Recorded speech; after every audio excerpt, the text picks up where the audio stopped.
ஒரு சத்திரத்துக்கு கூட்டு போறாங்க. அங்க வந்து இந்த மாதிரி பில்லி சூனியம் பண்ணி நிறைய போராட்டங்கள்ல இருக்கிறவங்க எல்லாருமே அங்க இருப்பாங்க. அந்த இடத்துக்கு டாடியையும் கூட்டிட்டு போறாங்க. அங்க 40 நாள் டாடி வந்து அலறி கத்துனாங்க. ஒண்ணும் இல்லாம அவங்க அழிஞ்சு போகணும் அப்படிங்கிற ஒரு விஷயத்துலதான் அவங்க பண்றாங்க. மும்பையில வந்து அப்ப என்னோட குணங்கள் எல்லாம் மாறுது. ஏன்னா ஓட்டு பிடிச்சிட்டு மராட்டியில அதுல ஒரு மனுஷன் சொல்றான், ஏய் காம்பவுண்ட் ஆக்குறே அப்படிங்கிறான், பொண்ணா வெட்டுறா அப்படின்னு. சிலுவையை பாக்குறான், பார்த்த உடனே அந்த பையன் அப்படியே ஸ்டன் ஆகி நிக்கிறான் அந்த இடத்துல. அவங்களாம் நக்கி என்ன கண்ணீர் விடுறாங்க. நிறைய இடங்கள்ல அப்பாவை அழிக்கிறதுக்காக பிசாசு ட்ரை பண்ணியிருக்கான். ஆனா அது எல்லாத்தையுமே பிரேக் பண்ணி அப்பா எப்படி வந்தாங்கன்ற எல்லா முழு சாட்சியுமே நம்ம பார்க்கலாம். Praise the Lord. போன வீடியோல டாடியோட சின்ன வயசுல நடந்த சாட்சிகளை நம்ம கேட்டோம். இப்போ அதுக்கு அடுத்து என்ன நடந்துச்சுன்றத நம்ம கேட்க போறோம். அதுக்கு முன்னாடி சின்ன வயசுல டாடிக்கு என்ன நடந்துச்சுன்றத ஷார்ட்டா நம்ம பார்க்கலாம். ஃபர்ஸ்ட் டாடிக்கு வந்து எங்க பார்த்தாலும் பாம்பா தெரிஞ்சிச்சு. பில்லி சூனியம் ஏவல் எல்லாம் பண்ணி டாடிக்கு செய்வன் எல்லாம் வச்சனால டாடிக்கு எங்க பார்த்தாலும் பாம்பா தெரிஞ்சிச்சு. அப்போ டாடியோட அம்மா வந்து டாடிய வந்து ஒரு சத்திரத்துக்கு கூட்டு போறாங்க. அங்க வந்து இந்த மாதிரி பில்லி சூனியம் பண்ணி நிறைய போராட்டங்கள்ல இருக்கிறவங்க எல்லாருமே அங்க இருப்பாங்க. அந்த இடத்துக்கு டாடியையும் கூட்டிட்டு போறாங்க. அங்க 40 நாள் பாம்பா எங்க பார்த்தாலும் தெரிஞ்சனால 40 நாள் தொடர்ந்து கத்துனாங்க. இறந்தவங்க எல்லாரும் டாடி கண்ணுக்கு தெரிய ஆரம்பிச்சாங்க. அதுக்கு அப்புறமா தான் டாடியோட அம்மா வந்து ப்ரேயர் பண்ணும்போது அவங்களுக்கு ஒரு சொப்பனத்துல வந்து ஒரு கால் வந்து ஒரு பாம்போட தலைய நசுக்கிற மாதிரி ஒரு சொப்பனம் பார்த்தாங்க. அந்த சொப்பனத்தை அவங்க அம்மா பார்த்ததுல இருந்து டாடிக்கு வந்து அந்த மாதிரியான பாம்பு இறந்தவங்களை பாக்குறது எல்லாமே அதுக்கப்புறம் டாடி கண்ணுக்கு வரல. அதுக்கப்புறமா டாடியோட ஃபேமிலியில இருக்க எல்லாரும் சேர்ந்து பில்லி சூனியம் எல்லாம் வச்சாங்க. அதுக்கப்புறமா இதுக்கப்புறமும் நம்ம இங்க இருக்க வேண்டாம், இங்க வந்து நிறைய பில்லி சூனியம் எல்லாம் வைக்கிறாங்க, நம்ம பையனை நம்ம காப்பாத்தணும்னு சொல்லி அப்பாவும் அப்பாவோட அம்மாவும் சேர்ந்து பாம்பேக்கு போறாங்க. இப்போ பாம்பேக்கு போய் அடுத்து என்ன நடந்துச்சு இததான் இந்த பாட்டுல நம்ம பார்க்க போறோம். இப்போ நீங்க பாம்பே போனதுக்கு அப்புறமா உங்களுக்கு என்ன நடந்துச்சு? சரி, பாம்பே போனதுக்கு அப்புறமா நானும் எங்க அம்மாவும் கிளம்புறோம். அக்காவை வந்து 2 அக்கா எனக்கு. அப்ப 2 அக்காவுமே அவங்க என்ன செய்யறாங்க, ஹாஸ்டல்ல படிக்க வைக்கிறாங்க. ஹாஸ்டல்ல இங்க விட்டுட்டு என்ன மட்டும் அம்மா என்ன செய்யறாங்க, கூட்டிட்டு பாம்பே போறாங்க. ஏன்னா எங்களுக்கு பாம்பேலயும் சொந்த வீடு இருக்கு. அப்பா வந்து பாம்பேல வேலை பார்த்துட்டு இருந்ததுனால நாங்க அங்க போறோம். ஸோ பாம்பேக்கு போறோம். ஸோ பொம்பளை பிள்ளைங்க பாம்பேக்கு வந்து அங்கே வந்து படிக்கிறதுக்கு அது அம்மாவுக்கு அது ஒரு பெரிய விருப்பம் இல்லை அங்கே கூட்டிகிட்டு போகிறது. அதனால அவங்க சரி அப்போ இங்கே இருக்கட்டும், அங்கேருந்து படிக்கட்டும், ஹாஸ்டலில் படிக்கட்டும்னு சொல்லிட்டு அம்மா அங்கே விட்டுட்டு அவங்க என்ன செய்கிறாங்க, பாம்பேக்கு என்னை கூட்டிகிட்டு போகிறாங்க. அப்போ பாம்பேக்கு போனோம்னா அங்கே போனதுக்கப்புறமும் இவங்க என்ன பண்ணுறாங்க அப்படின்னா மறுபடியும் செவனை செய்கிறாங்க, மறுபடியும் மந்திரம் பண்ணுறாங்க. ஏன் அப்படி மந்திரம் பண்ணுறாங்க அப்படின்னா அவங்களுக்கு அந்த வீடு தோட்டம் இது எல்லாமே முழுசா வேணும். எல்லாத்துக்கும் மேல எங்க வீட்டு மேலதான் அவங்களுக்கு ஒரு பெரிய கண். அந்த வீட்டை எப்படியாச்சும் பிடிங்கிடணும் அப்படிங்கிறதுக்காக அவங்க வந்து ஊரை விட்டு காலி பண்ணிட்டோம். இப்ப அடுத்து என்ன செய்வோம், அவங்க உயிரோட இருக்கக்கூடாது, ஏதாச்சும் ஒரு விஷயம் நடக்கணும், அவங்களுக்கு ஒண்ணும் இல்லாம அவங்க அழிஞ்சு போகணும் அப்படிங்கிற ஒரு விஷயத்துலதான் அவங்க பண்றாங்க. அப்ப அங்க என்ன நடக்குது அப்படின்னா, அப்ப நான் அங்க ஸ்கூல் படிக்கிறப்போ நான் பாம்பேல தான் படிக்கிறேன். பாம்பேல படிக்கிறப்போ என்னை படிக்க விடாம அசுத்தாவிகள் வந்து பயங்கர பிரச்சனைகளை கொண்டு வரும். ஏதாச்சும் புதுசா பிரச்சனைகளை கொண்டு வரும். அதாவது அம்மாவுக்கு திடீர்னு உடம்பு சரியில்லாம போயிடும். அப்போ ஹாஸ்பிட்டல்லையே டைம் போகும். அப்போ அம்மாவுக்கு கொஞ்சம் நல்லா ஆயிடுச்சு அப்படின்னா அப்பாவுக்கு திரும்ப அதே போல பிரச்சனை வரும். அப்போ அப்பா என்ன செய்வாங்க, அவங்க ஹாஸ்பிட்டல்ல இருப்பாங்க, கூட்டிட்டு போவோம் வருவோம். இப்படியே என்னுடைய ஸ்கூல் டைம் ஃபுல்லாவே இதாகுது. அதுவும் முக்கியமா பார்த்தோம்னா நான் வந்து அந்த 9th 10th படிக்கிறப்பதான் இந்த மாதிரி பிரச்சனைகள் வருது. என்னை வந்து படிக்க விடாதபடி பிசாசோட போராட்டங்கள் வருது. அப்போ இந்த பிரச்சனைகளை பார்த்து என்னால் வீட்டில் இருக்க முடியாத ஒரு சூழ்நிலை. வீட்டுக்கு போனோம்னா அம்மாவும் அப்பாவும் முடியாம இருக்கிற மாதிரி, அதாவது அம்மா எப்பவுமே ஜோம் பண்ணிட்டே இருப்பாங்க, கையை விரிச்சு நின்று முழங்கால நின்று ஜோம் பண்ணிட்டே இருப்பாங்க. அப்போ ஆனா இயேசுவை நோக்கி கூப்பிடுவாங்க. ஆனா அந்த ரட்சிப்பு அப்படிங்கிற அந்த அனுபவம் அவங்களுக்கு கிடையாது.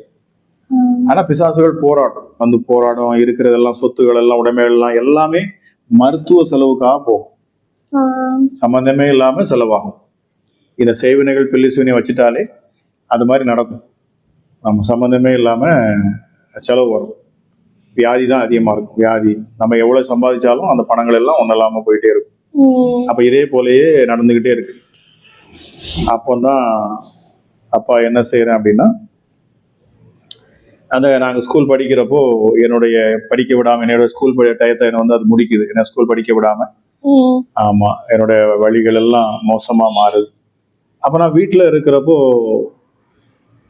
அதாவது ஆமா, வீட்டுல அப்பாவுடைய அம்மாவுடைய அந்த சூழ்நிலையை பார்ப்பேன். பார்த்துட்டு நான் என்ன பண்ணுவேன் அப்படின்னா, வீட்டுக்கு வர்றதுக்கு எனக்கு விருப்பம் இல்லாம போகுது. ஏன் அப்படின்னா, வீட்டுக்கு வந்தா அம்மா வந்து ஜெபம் பண்ணிட்டே இருப்பாங்க, அப்பா வந்து தூங்க முடியாம மூச்சு விட முடியாம இருப்பாங்க. அவங்களுக்கு ஹார்ட்ல வந்து பிரச்சனை, அப்ப ஹார்ட் ப்ராப்ளம் இருக்கு அப்படின்னு சொல்லிட்டு அவங்க மூச்சு திணறல இருப்பாங்க. மாசம் மாசம் நாங்க ஹாஸ்பிட்டல்ல போய் எங்க அப்பாவை அட்மிட் பண்ணுவோம், கூட்டிட்டு வருவோம், அட்மிட் பண்ணுவோம், கூட்டிட்டு வருவோம். இப்படி பணம் செலவு ஆகிட்டே இருக்கும். திடீர்னு நைட் ஆச்சுன்னா மயக்கம் போட்டு விழுந்துருவாங்க, தூக்கிட்டு போவோம். இப்படி எல்லாம் நிறைய நடந்துகிட்டே இருந்தது. அப்ப இதெல்லாம் பாக்குறப்போ அம்மா வீட்டுல எப்பவுமே ஜெபம் பண்ணிட்டு அழுதுட்டு ஜெபம் பண்ணிட்டே இருப்பாங்க. இதை எனக்கு வீட்டுக்கு போறப்போ பார்க்க பிடிக்காது. அப்ப நான் என்ன செய்யறேன் அப்படின்னா, மும்பைல வந்து வீட்டுக்கு போகக்கு எனக்கு அது பிடிக்கலன்னு வெளியில போய் உட்காந்துருப்பேன். நைட் ஆச்சுன்னா வீட்டுக்கு வர மாட்டேன், எல்லாரும் கூட விளையாண்டுட்டே இருப்பேன், கிரவுண்ட்ல விளையாண்டுட்டு இருப்பேன், பசங்க கூட விளையாடுவேன். விளையாண்டு நைட் ஆயிடுச்சுன்னா எல்லாரும் அவங்கவுங்க வீட்டுக்கு போயிடுவாங்க.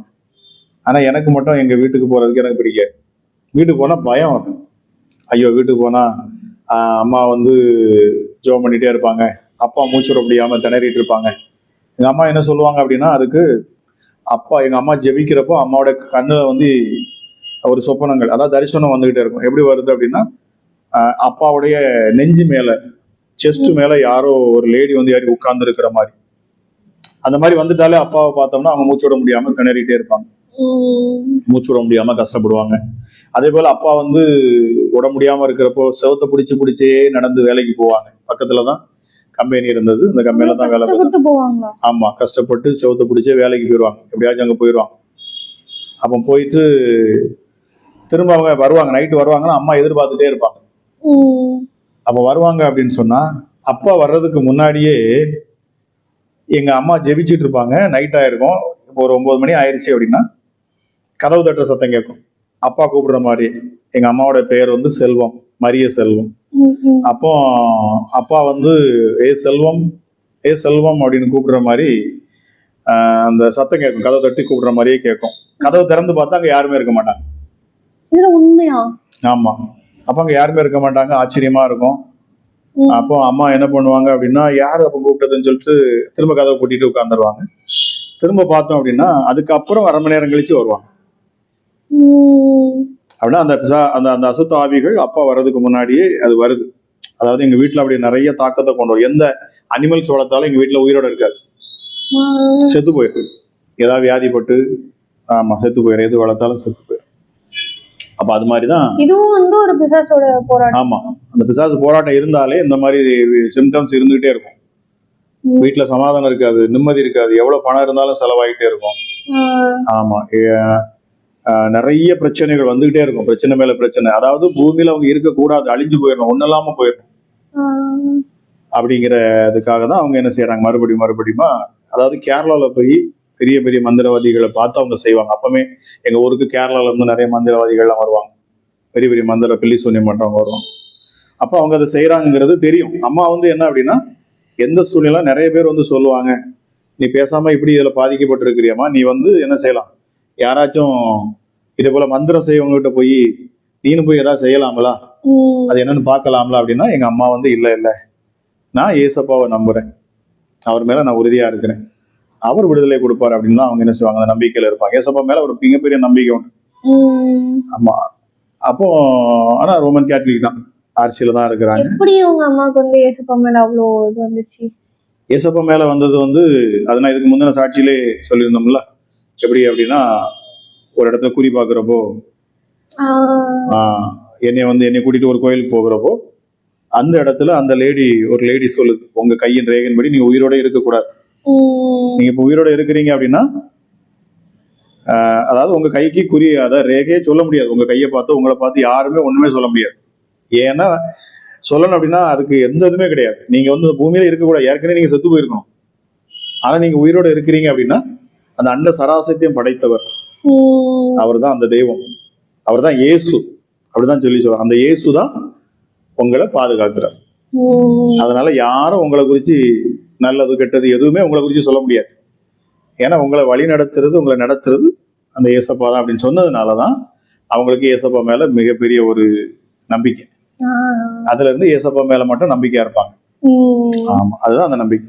சோ இந்த விசுவாசத்தை தான் அம்மா அப்படியே வாழ்ந்துகிட்டே வர்றாங்க. அம்மாவுக்கு நிறைய, அதனால அம்மா ஜெபிக்கிறப்போ ஏசப்பா வந்து காமிப்பார், நிறைய தரிசனங்கள்லாம் கிடைக்கும். ஆனா போராட்டங்கள் இருந்துகிட்டே இருக்கும். எவ்வளவு சம்பாதிச்சாலும் இருந்தாலும் அது எல்லாமே போயிட்டே தான் இருக்கும். ஆனா அம்மா நல்லா ஜெபிச்சாங்க. ஆனா அவங்களுக்கு என்ன அப்படின்னா, எங்க அக்கா மேல மற்றவங்க மேல எல்லாம் அவங்களுக்கு ஒரு பெரிய இது கிடையாது. அவங்கள பொறுத்த வரைக்கும் அப்பா அம்மா அழியணும், நான் அழியணும், தலைமுறை இருக்கக்கூடாது, ஆண் வாரிசு இருக்கக்கூடாது. அதுதான் அவங்க சேவனை பண்ணது. ஆண் வாரிசை அப்படின்னா என்னைய குறி வச்சு என்னைய அதை காலி பண்ணணும். அப்ப இப்படிதான் சேவனை செஞ்சு வச்சிருக்காங்க. இப்போ என்னோட அப்போ கொஞ்ச நாள்ல என்ன ஆகுது அப்படின்னா, எனக்கு மும்பையில என்னோட பழக்க வழக்கங்கள்லாம் மாறுது. அதாவது வீட்டுக்கு வெளியில உட்காந்துருப்பேன், வீட்டுக்கு போக மாட்டேன். நைட் ஆயிடுச்சுன்னா எல்லா ஃப்ரெண்ட்ஸும் அவங்க வீட்டுக்கு போவாங்க. எனக்கு எங்க வீட்டுக்கு போனோம்னா எனக்கு வந்து பயமா இருக்கும். ஐயோ வீட்டுக்கு போனா அப்பா தூங்க முடியாம இருப்பாங்க, அம்மா உட்காந்து ஜோ பண்ணிட்டு அழுதுட்டு இருப்பாங்க அப்படின்னு சொல்லிட்டு நான் என்ன செய்வேன், நைட்டு ஸ்ட்ரீட்ல படுத்துருவாங்க, தெருக்கள்ல, அதாவது அந்த ரோட்டு பக்கத்துல அந்த சட்டரெல்லாம் மூடி வச்சு, கடையெல்லாம் மூடி வச்சிருப்பாங்க, அதுக்கு முன்னாடி சைட்ல போய் படுத்துருவேன். போலீஸ்காரங்களை வந்து அடிச்சு வர இது பண்ணி எழுப்புவாங்க. அப்ப நான் வந்து 9ஆம் கிளாஸ் 9th 10th படிக்கிறப்போ நினைக்கிறேன், 9th 10th படிக்கிறப்பலாம். ஆமா, 9th 10th படிக்கிறப்போ அந்த மாதிரி இருக்கிறேன். 10thலாம் படிச்சு, ஆமா 10th படிச்சுட்டு இருக்கிறப்பா ஃபுல்லாவே. அப்ப இந்த மாதிரி நிறைய கசப்பான அனுபவங்கள். அப்ப நான் ஸ்ட்ரீட்ல படுக்கிறப்போ போலீஸ் வந்து வரட்டுவாங்க. அப்ப அந்த இடத்துல அப்ப நான்லாம் வீட்டுக்கு போக மாட்டேன். போலீஸ்காரங்க என்ன தம்பி நீ பார்க்க பெரிய இடத்து பயமா இருக்குது, ரொம்ப அப்படியே ரொம்ப நல்ல பயமா இருக்குது, உன் முகத்தை பார்க்க இப்படி தெரியலையே, நீ என்ன இங்க வெளியே வந்து படுத்திருக்கிறா அப்படிம்பாங்க.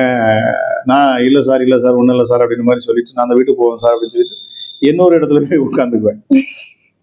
அப்ப அங்க நைட் நேரங்கள்ல நடக்கக்கூடிய நிறைய, அதாவது தீய பழக்க வழக்கங்கள், அதாவது மோசமான பழக்கங்கள் இருக்கக்கூடிய மனுஷர்கள்லாம் அப்பதான் நைட்டு தான் சுத்துவாங்க. மும்பையை பொறுத்த வரைக்கும் அது வித்தியாசமான ஒரு இடம். பகல்ல நல்லா தான் இருக்கும், கண்டுபிடிக்க முடியாது. நைட் ஆச்சுன்னா நிறைய அந்த, அதாவது என்ன சொல்லுவாங்க அப்படின்னா 3ஆம் நம்பர் வேலை அப்படிம்பாங்க. நிறைய வந்து அதுனா இப்ப இந்த கடத்துறது இல்லையா, நிறைய விஷயங்கள். இந்த மாதிரி கிளப்பு, டான்ஸ் கிளப் வச்சிருப்பாங்க. பெண்களை வந்து அசிங்கமா நடனமாட வைக்கக்கூடிய இடங்கள் உண்டு. ப்ராஸ்டிடியூட் பண்ணக்கூடியவங்க இருப்பாங்க. அதே போல நிறைய அலிகள் அந்த மாதிரி சுத்துவாங்க. திருடர்கள் சுத்துவாங்க, திருடர்கள் திருடக்கூடிய டைம் அதெல்லாம் அந்த மாதிரி டைம். நைட் ஆச்சுன்னா அங்க எல்லாமே மும்பை டோட்டலா வேற மாதிரி இருக்கும். அப்போ அந்த மாதிரி இருக்கிறப்ப அந்த மாதிரி உள்ள மனுஷர்கள் எல்லாம் நான் சந்திக்கிறேன். பயமே கிடையாதா? எனக்கு பயம் அப்படிங்கிறது அவங்கள குறிச்சே கூட எனக்கு பயம் இருக்காது. அந்த இடத்துல நடந்தா கூட எனக்கு வீட்டுல அம்மா அப்பாவுடைய அந்த சூழ்நிலையை என்னால பார்க்க முடியும், என்னால தாங்க முடியல. அதான் அப்பா படுற வேதனையை என்னால கண்ணால பார்க்க முடியல. எனக்கு மனசு அதை தாங்கக்கூடிய சக்தி இதா இல்லை. ஆனா வெளியில போகிறப்போ எனக்கு வந்து அவங்க உள்ள அந்த பழக்கங்கள் எல்லாம் நான் பழகிறேன். கெட்ட பழக்க வழக்கங்கள் எல்லாமே அவங்கள பார்க்க அதை அப்படியே பழகிறேன். ஏன்னா மும்பைல, ஏன்னா பிசாசோட வேலை என்னன்னா என்னை கெடுக்கணும், எங்கிட்டாச்சும் என்னை மாட்டி விடணும். அப்ப இந்த மாதிரியான நிறைய பழக்க வழக்கங்கள் அங்க பழகிறேன்.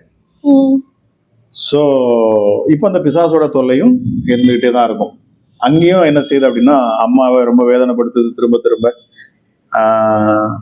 அப்போ முதல்ல வந்து என்ன ஆகுது அப்படின்னா எங்க அம்மாவை திரும்ப ரொம்ப சிக்காகிறது. எங்க அம்மா வந்து படுத்த படுக்கை ஆயிடுறாங்க. ஸோ அதுக்கு முன்னாடி தான் நாங்க வந்து பார்த்தோம்னா முதல்ல நாங்க தாராவி அப்படிங்கிற ஒரு இடத்துல இருந்தோம். தாராவினா தமிழ் மக்கள் இருக்கக்கூடிய இடங்கள் அங்கதான், மும்பையில. ஆமா, தாராவில 90 feet ரோடு அப்படிம்பாங்க. ஆமா, அங்கதான் நான் படிச்சது. Kamaraj school, Kamaraj memorial English high school அப்படின்றது. ஸோ அங்கதான் நான் படிச்சது. ஆனா இப்போ அங்க வந்து பார்த்தோம்னா அம்மா அங்க 90 feet ரோடுப்பாங்க. 90 feet ரோட்ல சிவாஜி, ஆமா சிவாஜி சால்னு நினைக்கிறேன், அப்படிதான் ஒரு தெருவில் நாங்க இருந்தோம். அங்கேயும் சொந்த வீடு இருந்தது. அப்போ என்ன நடக்குது அப்படின்னா அப்பதான் அந்த டயத்துலதான், அதாவது மத கலவரம் வந்துச்சு. இந்து முஸ்லீம் அப்படின்னு சொல்லிட்டு மத கலவரம், ஒருத்தருக்கு ஒருத்தர் அடிச்சு வெட்டிட்டு இருந்தாங்க, ஒருத்தருக்கு ஒருத்தர் பயங்கர காயப்படுத்திக்குவாங்க. ஸோ அப்போ உள்ள அதுல வந்து உள்ள சாட்சியம் நிறைய இருக்கு. அங்க எனக்கு நடந்தது, என்ன வந்து பிசாசு கொல்றதுக்கு பல விதங்கள்ல அவன் வந்து எனக்கு ட்ரை பண்ணான். அப்பயே ஆமா. இந்த சாட்சியை கூட நிறைய சொல்லணும்னா நான் இதை விரிவா சொல்லணும்னு ஆசைப்படுறேன். ஏன்னா மும்பைல நிறைய விஷயங்கள் நடந்திருக்கு. அப்ப நான் அதை உங்களுக்கு நான் ஓரளவுக்கு நான் விரிவா சொல்றேன். ஆனா இன்னொரு பார்த்து நம்ம போட்டு தான் சொல்ல முடியும்.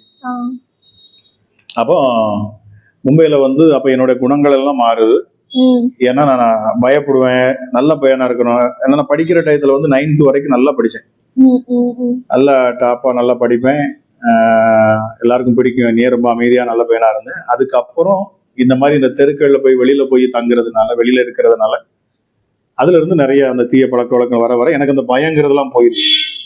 மனுஷங்க இப்படிதான் இருப்பாங்க போல அப்படின்னு சொல்லிட்டு அதுல ஒரு தைரியம் வரும். ஆமா ஆமா ஆமா. நாங்க இருந்த ஏரியால வந்து ஒரு ஒருத்தர் இருந்தார். அவர் பெரிய கிளப்பூச்சி நடத்திட்டு இருந்தார். அவர் கைக்குள்ள ஒரு 300 பெண்களை வந்து அவரு அப்போ அந்த நாட்கள் வச்சிருந்தார். அவர் வந்து நிறைய ஃபில்ம் இண்டஸ்ட்ரிக்கு எல்லாம் ஃபைனான்ஸ் பண்ணுவார். நைட்டு கிளப்புக்கு எல்லாம் பார்த்தோம்னா அந்த அந்த நடனம் ஆடுறதுக்கு அந்த பெண்கள் எல்லாம் அனுப்பி விடுவார். அதுல வரக்கூடிய வருமானங்களை அவங்க வச்சு அந்த மாதிரி சம்பாதிச்சுட்டு இருப்பாங்க. அப்ப அந்த மாதிரி உள்ள ஏரியா எங்க ஏரியா, அங்க இருந்த ஏரியா. அப்ப அந்த இடத்துல அவருடைய செல்வாக்கு தான் ரொம்ப அதிகமா இருக்கும். அந்த ஏரியால அப்படி இருந்தது. அது வந்து எங்கன்னா தானேல நான் சொல்ல இந்த ஒரு விஷயம் வந்து தானேல நடந்தது. ஆனா நாங்க வந்து தாராவில அந்த இந்து முஸ்லீம் உடைய அதாவது மத கலவரம் வந்தப்போ நான் ஒரு ரொம்ப இன்ட்ரெஸ்டிங்கா இருக்கும். நான் வந்து என்ன அப்படின்னா அந்த பிரச்சனையில போய் கர்ஃபி ஆர்டர்னு போட்டாங்க. கர்ஃபி ஆர்டர் அப்படின்னா யாரும் வீட்டு விட்டு வெளியே வரக்கூடாது. வந்தா என்ன பண்ணலாம் அப்படின்னா ஷூட் பண்ணிடுவாங்க. ஆமா. அதாவது போலீஸ்க்கு வந்து ஷூட்டிங் ஆர்டர் கொடுத்துட்டாங்க. அதே போல மிலிட்ரிக்கும் வந்துட்டாங்க. மிலிட்ரியும் உள்ள வந்துட்டாங்க.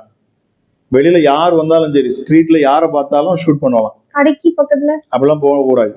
எங்கேயுமே போக முடியாது. வீட்டுல சாப்பாடு இல்லாம தான் நிறைய பேர் இருப்பாங்க. அங்க வந்து கடைகள் அப்படின்னா பக்கத்துல திறந்திருக்கிற கடைகள் எல்லாம் ஜாமமே இல்லை. அவங்க கொஞ்ச நேரம் பாதி செட்டரை லைட்டா திறந்துருப்பாங்க. அதாவது பின்பக்கமா கதவை திறந்து வச்சிருப்பாங்க. முன்பக்கம் பெரிய முக்கியமான செட்டரை திறக்க முடியாது. அதையிலே பாத்தீங்கன்னா சண்டை போட்டு உள்ள போய் எனக்கு இது வேணும், அது வேணும், இது வேணும், இருக்கிறது என்னதோ ஒண்ணு சாப்பிடுறது அப்படி நாங்க வந்து வாங்கிட்டு வந்துடுவோம். ஆமா. அப்ப நாங்க அங்க இருந்து அது எல்லாத்தையும் அள்ளிட்டு வருவோம், வாங்கிட்டு வருவோம். ஆமா. அங்க வந்து பாவு கிடைக்கும். பாவுமாங்க, பாவு காரிமாங்க. அந்த டீல போய் அதுக்கெல்லாம் அது எனக்கு ரொம்ப பிடிக்கும். இந்த மாதிரி எல்லாம் வாங்கிட்டு என்ன செஞ்சிருவோம், வீட்டுக்கு வந்துடும். அப்ப நிறைய அது கொடூரமா நடந்தது. எங்க அந்த நாட்கள்ல நிறைய பேரை கொலை செஞ்சாங்க. ஒருத்தருக்கு ஒருத்தர் வெட்டிக்கிட்டாங்க. நிறைய ரவுடித்தனங்கள் நடந்துச்சு அந்த இடத்துல. அப்ப அந்த சூழ்நிலையில நான் என்ன பண்றேன் அப்படின்னா ஒரு தடவை அதான் கர்ஃபி ஆர்டர் போட்டிருக்காங்க, வெளியே வரக்கூடாது. அப்ப நான் அங்க இருந்து வந்துகிட்டு இருக்கிறேன். நான் மட்டும் வாக்கிங் போற மாதிரி காலையில. ஆமா. ஏன் அப்படின்னா நான் வந்து நியூஸ் பேப்பர் போடுவேன். எனக்கு டைம் கிடைக்கிறப்பெல்லாம் இந்த லீவு நாட்கள்ல கூட நான் என்ன செய்வேன் அப்படின்னா அந்த ஒரு மாசம் போனோம்னா ஒரு கொஞ்சம் ஒரு 200 ரூபாய், ஆமா 200 ரூபாயோ 150 ரூபாய் 200 அப்படி தருவாங்க. அப்ப அதை நான் என்ன செய்வேன் அப்படின்னா அதுக்கு வாங்கணுங்கிறதுக்காக அது பேப்பர் போட்டு தான் வாங்கிதான் அப்படின்னு இல்லை, எனக்கு ஒரு இன்ட்ரெஸ்ட். வெளியில வாக்கிங் போனோம், எல்லா இடத்துக்கும் போனோம் அப்படிங்கிறதுக்காக. அப்போ இது பேப்பர் எடுத்துட்டு நம்ம போனோம், நிறைய இடங்களுக்கு சுத்த வேண்டியிருக்கும். அப்போ அது ஹெல்த்துக்கு உடம்புக்கு ரொம்ப நல்லது அப்படின்னு சொல்லிட்டு போவேன். ஆமா. அப்போ பார்த்தோம்னா அப்போ நான் அங்கிருந்து போகிறப்போ நாங்க இருந்த ஏரியா வந்து அது ஒரு முஸ்லீம் ஏரியாக்கள். அங்க இருந்து முஸ்லீம் மக்கள் நிறைய இருப்பாங்க, இஸ்லாம் மக்கள் நிறைய இருக்கிறாங்க. அப்ப நான் அந்த இடத்துல இருந்து நான் வெளியில போறேன், நடந்து போறேன், வாக்கிங் போயிட்டு இருக்கேன். அப்ப யாருமே கிடையாது. அந்த டைத்துல நியூஸ் பேப்பர் போட போயிருக்க. அதனால நியூஸ் பேப்பர் போட போகல. எனக்கு அப்படி போற பழக்கம் இருந்ததுனால அப்ப நான் வெளியில போறேன், சும்மா அப்படி வாக்கிங் மாதிரி போறேன். போலீஸ்லாம் அங்கங்க உட்காந்துருப்பாங்க, அவங்கள கண்ட போய் ஒளிஞ்சுக்குவேன். அதாவது அவங்க சத்தம் போட்டாங்கன்னா சரி சார் அப்படின்னு சொல்லிட்டு வந்துடலாம் அப்படின்னு சொல்லிச்சு. அப்ப ஆனா நான் போறப்போ அந்த இடத்துல அவங்க யாருமே இல்லை. என்னொன்னு வந்து என்னன்னா வீட்லயுமே சாப்பிடுறதுக்கு ஏதாச்சும் நம்ம போய் பார்த்துட்டு வாங்கிட்டு வரணும், ஏதாச்சும் இருந்துச்சுன்னா வாங்கிட்டு வரலாம் அப்படின்னு சொல்லிட்டான். அந்த ஒரு ஆசையில தான் நான் வெளியில போனேன். எனக்கு வீட்லயுமே சாப்பிட்றதுக்கு எல்லாமே கிடைக்கல. அப்ப கையில என் பாக்கெட்ல கொஞ்சம் காசு இருந்ததுனால நான் என்ன செய்யறேன், அப்படி போறேன் அந்த தெருல இருந்து வெளியில போறப்போ. அப்ப நான் வந்து அந்த ஏரியால இருந்து இன்னொரு ஏரியாவை தாண்டி அப்படி போகிறப்போ திடீர்னு பார்த்தோம்னா ஒரு 6-7 பேர் ஓடி வர்றாங்க. யாரு? வாளை வச்சுட்டு வர்றாங்க. வாள் வச்சிருக்கிறாங்க, கத்தி வச்சிருக்கிறாங்க. அப்ப அவங்க வந்து ஓடி வந்து என்ன பண்றாங்கன்னா என் சட்டையை கோர்த்து பிடிக்கிறாங்க. கோர்த்து பிடிச்சிட்டு மராட்டியில அதுல ஒரு மனுஷன் சொல்றான், ஏய் காப்பூண்ட் ஆக்குறே அப்படிங்கிறான். அப்படின்னா வெட்டுறா அப்படின்னு அர்த்தம். ஆமா, காப்பூண்டா வெட்டுங்கிறான். கையில வாள் வச்சுட்டு அப்படியே நிக்கிறான், ரெடியா நிக்கிறான். என் சட்டையை அப்படி கோர்த்து அப்படி கையை பிடிச்சி கோர்த்து பிடிக்கிறான். கோர்த்து பிடிச்சா என்ன நடக்கு அப்படின்னா என் கழுத்துல வந்து கிராஸ் போட்டிருப்பேன். ஆமா. செயின். கிராஸ் போட்டிருப்பேன். கிராஸ் போட்டா ஸ்டைலுக்காக போடுது. அப்ப கிராஸ் போட்டிருக்கிறேன். அப்ப அந்த கிராஸ பாக்குறான். கிராஸ பார்த்துட்டு அப்படியே நிக்கிறான், ஸ்டன் ஆகி நிக்கிறான். அப்ப அந்த சிலுவையை பார்த்துட்டு அப்படியே நிக்கிறான். அவன் பின்னாடி இருந்து அங்க சவுண்ட் கொடுத்துட்டே இருக்கிறாங்க, டேய் வெட்டிட்டு வந்துடுறா அப்படின்னு சொல்லிட்டு. உங்களுக்கு பயமாவே இல்லையா? எனக்கு பயம், எப்படி பயம் இல்லாம இருக்கும், சந்தோஷமாவா இருக்கும். அந்த இடத்துல பயம் இருந்தது. சரி என்னமோ நடக்கும்போது நம்ம கொண்டுருவாங்க அவ்வளவுதான் தெரிஞ்சது. அவன் கேட்கிறான், உன் பேர் என்ன அப்படிங்கிறான். சுஜா நாவுக்காயிரே அப்படிங்கிறான். நான் சொல்ல மஜானா மைக்கேல் அப்படின்றேன். அப்போ மராட்டிலே சொல்றேன் அவங்க கிட்ட. அப்போ மராட்டிலே அவங்களுக்கு நான் பதில் கொடுக்குறேன். என்ன அப்படின்னா அங்க மராட்டியில பேசினா என்ன செய்யும், ஒரு ஹெல்ப் கிடைக்கும். ஏன்னா இது அப்பலா மனுஷ், நம்மளுடைய மனுஷன், இவன் நம்ம ஆளுப்பா அப்படின்னு சொல்லிட்டு கொஞ்சம் விடுவாங்க அப்படின்னு சொல்லிட்டு தான் நான் அதுல பேசுறேன். ஆனாலும் அவன் அங்கிருந்து என்ன சொல்றான் அப்படின்னா, வெட்டுறா அப்படிங்கிறான். அப்போ அவன் சொல்லிட்டு இருக்கிறப்போ சரி வெட்டிடுவானோ, ஏதாவது நடந்துருமோ அப்படின்னு சொல்றப்பதான் அங்க இருந்து ஒரு பையன் குண்டா ஒருத்தன் வர்றான். அது யார் அப்படின்னா, அந்த பையன் எங்க சித்தி கிட்ட, எங்க சித்தி டியூஷன் டீச்சர், டியூஷன் சொல்லி கொடுப்பாங்க. அப்ப எங்க அந்த பையன் என்ன பண்றான் அப்படின்னா, அங்க இருந்து பார்த்துட்டு அவன் சத்தம் கொடுக்குறாரு, அது எங்க டியூஷன் டீச்சரோட பையன்டா, அவங்க கிறிஸ்டியன்டா, அவங்கள ஒன்றும் செய்யாதடா அப்படின்னு சொல்லி சொல்றான். அதுக்கப்புறம் என்ன செய்யறாங்க, என்னை விடுறாங்க. ஆனாலும் சரி நான் வீட்டுக்கு போவேன்னா, நான் வீட்டுக்கு போகல. நான் வீட்டுக்கு போகாம அப்படியே என்ன செய்யறேன், அது பக்கத்துல அப்படியே நடந்து போறேன். அங்க பார்த்தா சைன், அதுக்கு அடுத்த பக்கம் சைன்ங்கிற ஒரு ஏரியா வரும். அப்போ ஒரு பிரிட்ஜ் இருக்கும். போலீஸே இல்லையா? போலீஸ்காரங்க தூரத்துல உட்காந்துருந்தாங்க. அவங்க என்ன பண்ணுவாங்க, அவங்க வேடிக்கை பார்த்து உட்காந்துருப்பாங்க.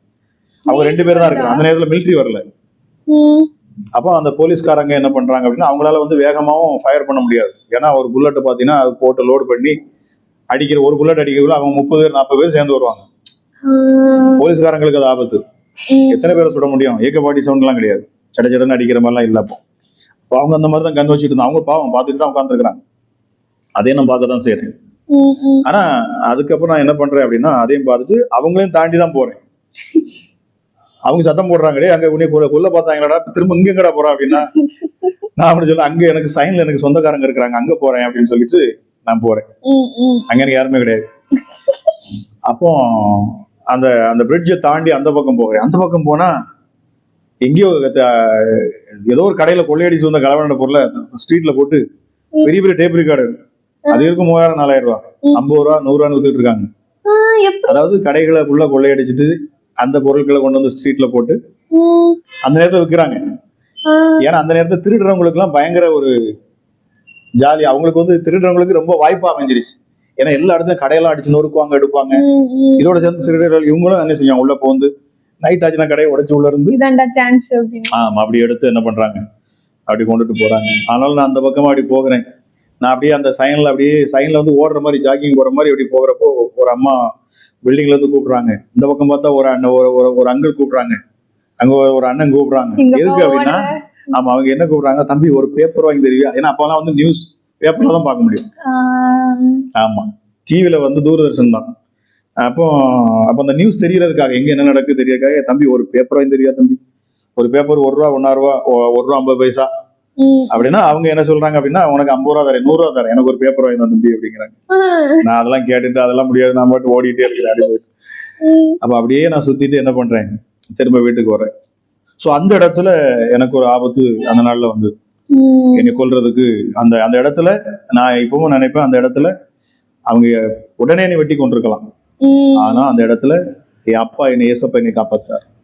ஏன்னா அந்த கிராஸை பார்த்த உடனே, இந்த சிலுவையை பார்த்த உடனே அந்த பையன் அப்படியே ஸ்டன் ஆகி நிக்கிறான் அந்த இடத்துல. அவன் வந்த வேகத்துல என்னை வெட்டியிருக்கலாம்.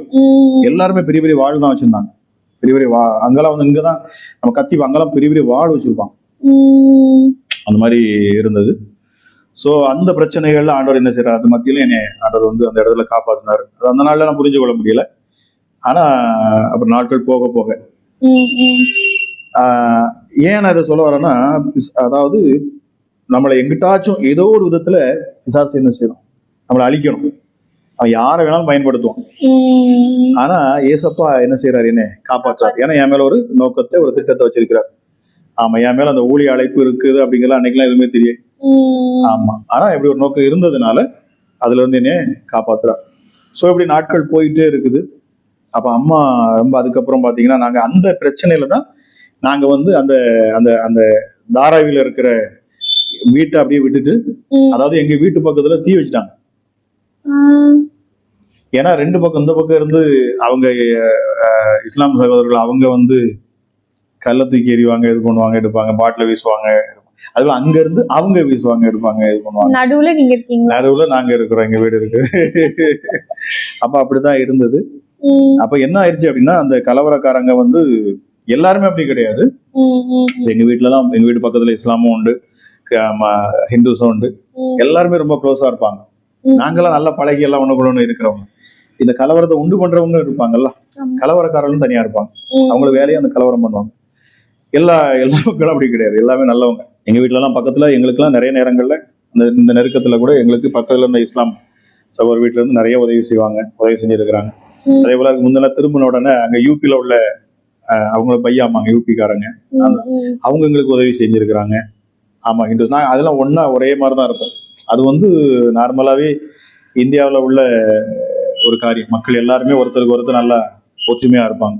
ஆமா, அதெல்லாம் ரொம்ப அப்படியெல்லாம் பார்க்க மாட்டாங்க. அந்த ம். கலவரக்காரர்கள் தான் அந்த மாதிரி அதை பண்றதுக்கு ட்ரை பண்ணுவாங்க. ம். இப்ப இந்த மாதிரி உள்ள இடத்துலயுமே ஏசப்பா என்ன செய்யறாரு, எங்களை காப்பாது. நாங்க அந்த நேரத்துல உடனே என்ன செய்யறோம், அந்த அதாவது எங்க வீட்டு பக்கத்துல 200 வீடுக்கு மேல எரிஞ்சு போச்சு. ம். ம். அப்ப எங்க வீடும் பக்கத்துல தீ பிடிச்சி எரியுது, ஓடெல்லாம் அப்படி வெடிச்சு சதுருது அந்த ஹீட்ல. ம். அப்ப நாங்க அங்க இருந்து எங்க அம்மாவுக்கு எல்லாமே அவங்க சிக்கா இருக்கிறாங்க, அப்பா வந்து கொஞ்சம் ஓரளவுக்கு ஓகே. இப்ப அந்த அவசரத்துல என்னைய காப்பாத்துறதுக்கு எங்க அம்மா என்ன சொல்றாங்கன்னா, அந்த தீ பிடிச்சி வர்றதுனால ஒருவேளை அவங்களுக்கு என்ன தோணுச்சுன்னா நம்ம எல்லாம் செத்து போயிடுவோம், அப்ப என் பையனை மட்டுமாச்சும் காப்பாத்திடணும் ம். அப்படின்னு சொல்லிட்டு எங்க அம்மா என்ன பண்றாங்க அப்படின்னா, என் கையில வந்து எங்க அப்பா டெய்லி வந்து அதாவது சாப்பாடு கொண்டு போவாங்க, வேலைக்கு போறப்போ சாப்பாடு கொண்டு போகக்கூடிய அந்த டிஃபன் கேரியரை கொடுத்து எங்கேயா போய் பொழைச்சுக்க, நீ எங்கேயாச்சும் போய் பொழைச்சு ஓடிடு அப்படிங்கிறாங்க. ம். எனக்கு என்ன இப்படி என்னை விரட்டுறாங்க அப்படின்னு சொல்லிட்டு ம். நான் அப்புறம் எங்க சித்தி வீட்டு போறேன். அப்புறம் திரும்ப கொஞ்ச நேரத்துல போயிட்டீங்களா? விட்டுட்டு போயிட்டீங்களா? எங்க சித்தி வீடுனா அதுக்கு முந்தின தெரு தான் எங்க சித்தி வீடு. அங்கவே உட்காந்துக்கிட்டேன், எங்க அம்மா ஏன் இப்படி துரத்துறாங்க அப்படின்னு. எங்க அப்பா என்ன பண்றாங்க அப்படின்னா, மாடியில இருந்து கீழே இறங்கணும் வேகமா, அது பக்கத்துல தீப்பிடிச்சு வருது அப்படின்னு உடனே இறங்கணும் அப்படிங்கறதுக்காக மேல இருந்து கீழே டேரக்டா குதிச்சுட்டாங்க. ஒண்ணுமே ஆகல, நல்ல வேலை. ஆமா, அந்த நேரத்துல அப்பா அந்த பதட்டத்துல என்ன நடந்துருமோ அப்படின்னு சொல்லிட்டு, ஆனா அதுக்குள்ள என்ன பண்ணிட்டாங்க, அந்த தீயை வந்து அணைச்சிட்டாங்க.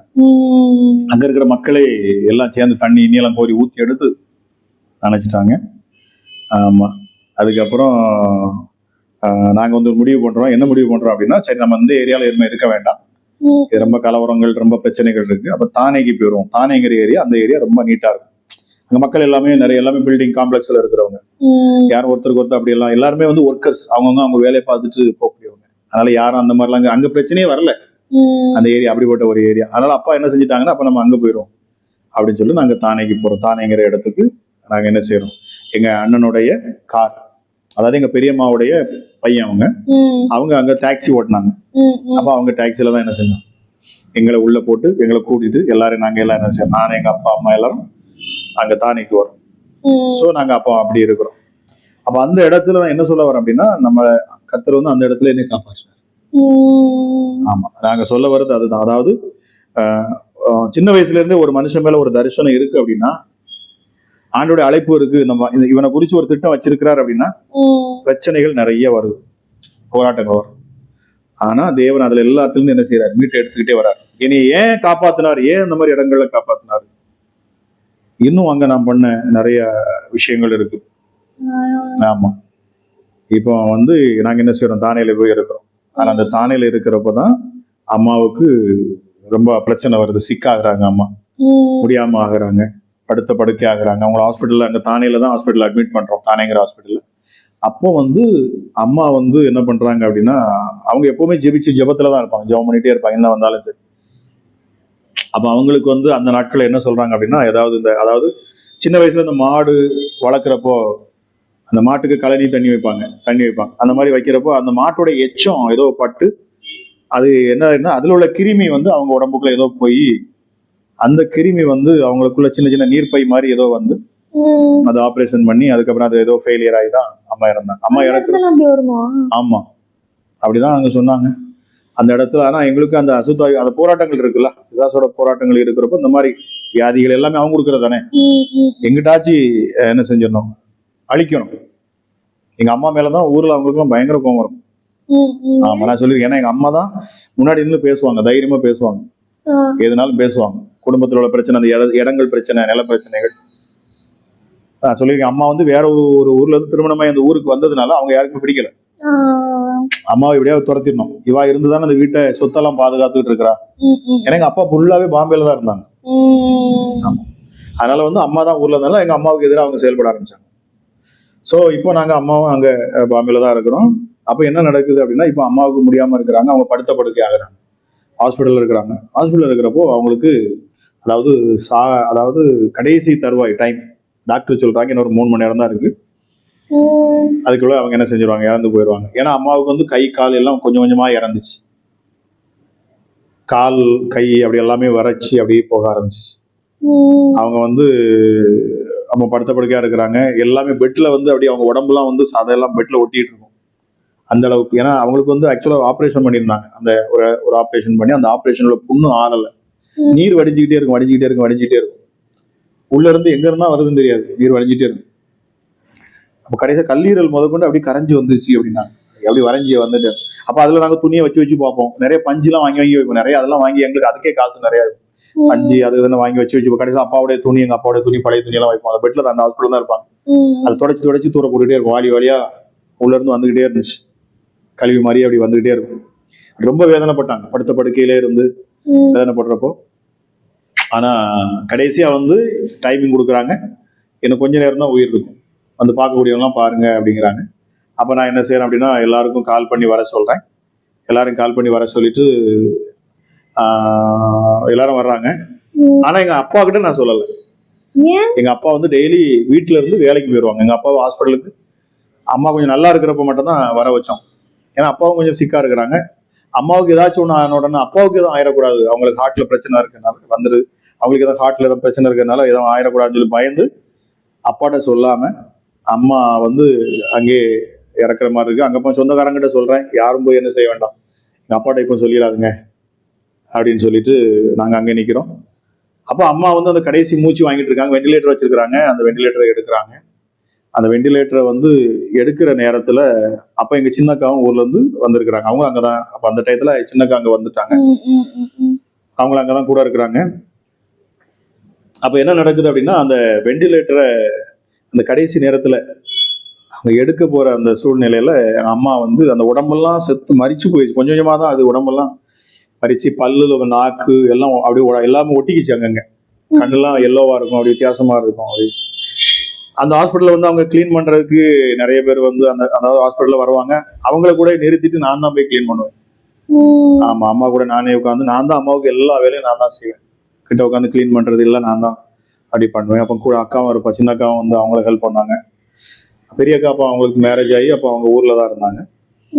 அப்போ வந்து நாங்க அதை என்ன செய்யறோம், கிளீன் பண்ணி அம்மாவுக்கு எல்லாமே நான் கிளீன் பண்ணி தான் வைப்பேன். அதனால அம்மா மறிக்க போறாங்க அப்படின்னு உடனே எல்லாரும் வந்து உட்கார்ந்து இருக்கிறாங்க, அழுகுறாங்க.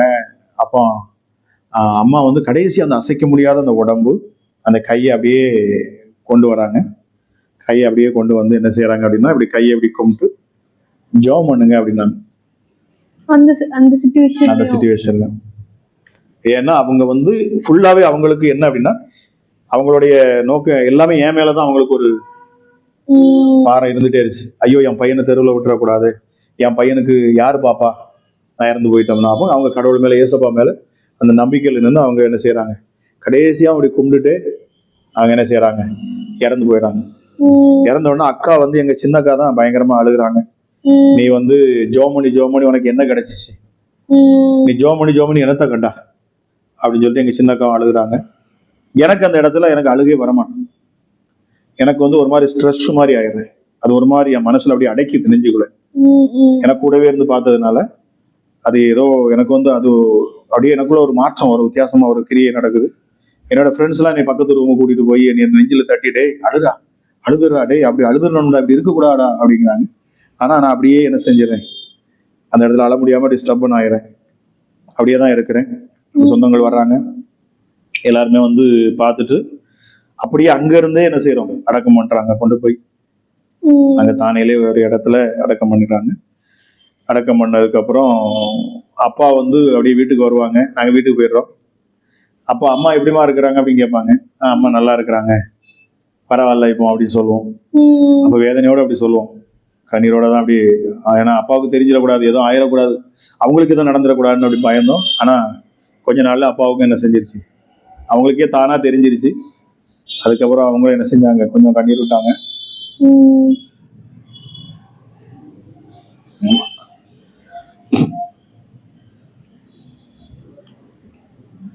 சரி, அவங்களும் அன்னைக்கு என்ன பண்றாங்க, கண்ணீர் விடுறாங்க. அழுறியாப்பா? எனக்கு ஒரு கண்ணு தெரியாதுப்பா. சரி உட்காரு. சரியா, அவங்களும் அப்போ அவங்க கண்ணீர் விடுறாங்க. அப்புறம் அவங்க சமாதானம் ஆயிடுறாங்க. சரி ஓகே அப்படின்னு சொல்லிட்டு அப்படி சமாதானம் ஆயிடுறாங்க. அதுக்கப்புறம் அவங்க ஒரு ஆளா என்ன செய்யறாங்க, வேலைக்கு போவாங்க, வருவாங்க. ஆனா என்னுடைய குணங்கள், என்னுடைய கேரக்டர்லாம் அந்த இடப்பட்ட நாள்ல பயங்கரமான ஒரு மாற்றத்தோடு வந்துருச்சு. நான் அந்த இடத்துல அழாம அப்படி இருந்ததுனால எனக்குள்ள வந்து என் இருதயம் அப்படியே கடினமாயிருச்சு, ஸ்ட்ராங் ஆயிடுச்சு. அதுக்கப்புறம் யாரு எனக்கு முன்னாடி சிரிச்சாலும் எனக்கு பிடிக்காது, யாரா சந்தோஷமா இருக்கிற இது பண்றாங்க எனக்கு பிடிக்காது. எனக்கு இம்மிடியட்டா ஷார்ட் டெம்பர் ஆயிரும், இம்மிடியட்டா கோவம் வரும். அதுக்கப்புறம் யாராலும் அடிச்சிருவேன். ஒரு பெரிய ஒரு ரஃப் ஆயிருச்சு என் இருதயம். அப்போ நான் வெளியில போய் பழகுன என் நண்பர்கள் எல்லாம் ரொம்ப கொடூரமான கேரக்டர்ல இருக்கிறவங்க, ரொம்ப கொடூரமானவங்க. அந்த நாட்கள்ல தான் ஃபிலிம் இண்டஸ்ட்ரிக்கெல்லாம் போய் ட்ரை பண்ணுவேன். ஆமா, டான்ஸர்னு சொல்லிட்டு என்னோட ஃப்ரெண்ட்ஸ் உண்டு, அவங்க எல்லாம் டான்ஸ் ஆடுவாங்க. அதாவது ஊகி ஊகி அப்படின்னு ஒரு ப்ரோக்ராம் நடத்துனாங்க. அதுல போகணும் அப்படிங்கிறதுக்காக பயங்கரமா பிராக்டிஸ்லாம் எடுத்தாங்க, இது பண்ணாங்க. ஸோ அந்த டயத்துல தான் அம்மாவுடைய காரியமும் அப்படி ரொம்ப சிக்காயி இதான டைம். அப்படி நிறைய அந்த அந்த அந்த அவங்க பலவீனமா இருக்கிற டயத்திலேயே அந்த பிசாசு போராட்டத்துல ஓடிட்டு இருக்கப்பயே நான் வந்து நிறைய வெளியில போகிறப்ப, அந்த வெளியில படுத்தேன்னு சொன்னோம்ல, வெளியில போய் நிற்பேன். நைட் ஆச்சுன்னா லேட் ஆச்சுன்னா வெளியிலே இருப்பேன். ஒரு மாடி உண்டு, ஒரு பில்டிங் உண்டு, அந்த பில்டிங்ல டெரஸ்ல போய் உட்காந்துருப்போம். நாங்க அங்கதான் உட்காந்துருப்போம், உட்காந்து பேசிட்டு இருப்போம். அவங்களோட ஃப்ரெண்ட்ஸோட 2-3 ஃப்ரெண்ட்ஸ் உண்டு, அவங்களோட உட்காந்து பேசிட்டு இருப்பேன். நைட் ஆச்சுன்னா அங்கேயே படுத்து தூங்கிடுவோம், வீட்டுக்கு வர மாட்டேன். அதே மாதிரி நைட் ஆச்சுன்னா வெளியில கிளம்பிடுவோம். நேரே வந்து சர்ச்சு கேட்டுன்னு ஒரு இடம் இருக்கு, அங்க வந்துடும். அங்கதான் நிறைய கிளப்ஸ் வச்சு நடத்துவாங்க, அந்த ஏரியால சுத்துவோம். அங்க ஃபுல்லா நைட் ஃபுல்லா சுத்திட்டு தான் இருப்பாங்க. நைட் பஜார் இருக்கும், அங்குடி அந்த மாதிரி சுத்துவோம், தூங்க மாட்டோம். அந்த மாதிரியே அப்படியே அங்க உள்ள அந்த குணங்கள், அந்த என் கேரக்டர் எல்லாம் அப்படி மாறுது. அப்ப இதுக்கு ரீசன் என்ன அப்படின்னா, இது எல்லாமே அந்த இதுக்கு பின்னாடி வந்து என்ன இந்த மாதிரி மாற்றுறதுக்கு காரணம் எல்லாமே இந்த அசுத்தாவியருடைய கிரியைகள்.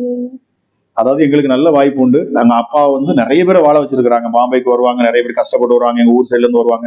அவங்களுக்கு காசு கொடுப்பாங்க, கம்பெனில வேலை வாங்கி கொடுப்பாங்க, ஜாப் வாங்கி கொடுப்பாங்க, நிறைய பேருக்கு உதவி செய்வாங்க.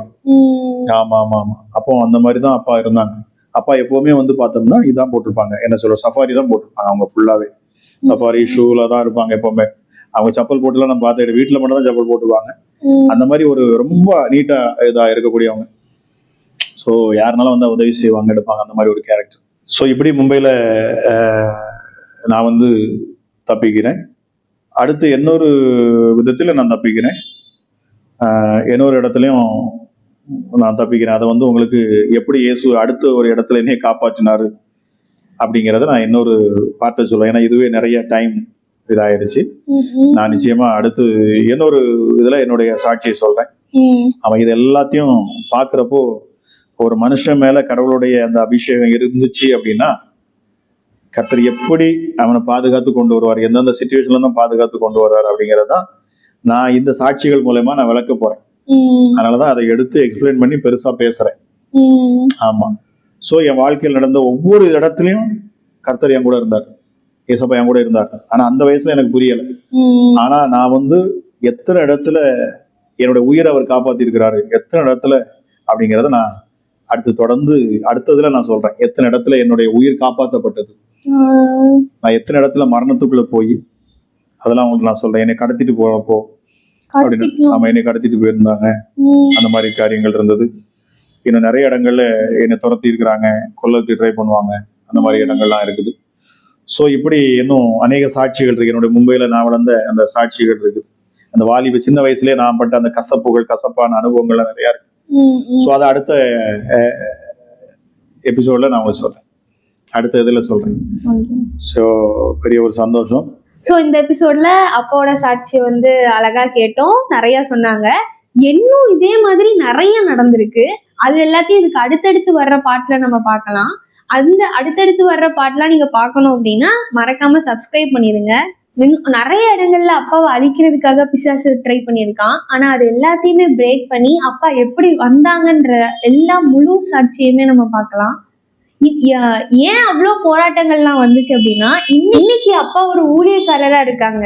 இந்த ஊழியத்துக்குள்ள அப்பா வரக்கூடாதுன்றதுக்காக தான் பிசாசு இவ்வளோ விஷயத்த செஞ்சிருக்கான். டாடியோட சாட்சியை நானே கேட்டு எனக்கே வந்து செம்ம ஷாக் ஆயிடுச்சு. அதனாலதான் இதை வந்து நம்ம ஒரு வீடியோவா போடலாம் அப்படின்னு நாங்க யோசிச்சோம். ஏன்னா இப்படி வீடியோவா போடும் போது இது நிறைய பேரோட மனசுல போய் பதியும், அவங்களுக்கு வந்து அது வந்து ஒரு பிரயோஜனமா இருக்கும். ஸோ தொடர்ந்து கேளுங்க, சப்ஸ்கிரைப் பண்ணிக்கோங்க. கர்த்தர் தாமே உங்களை ஆசீர்வதிப்பாராக. Praise the Lord. Praise the Lord.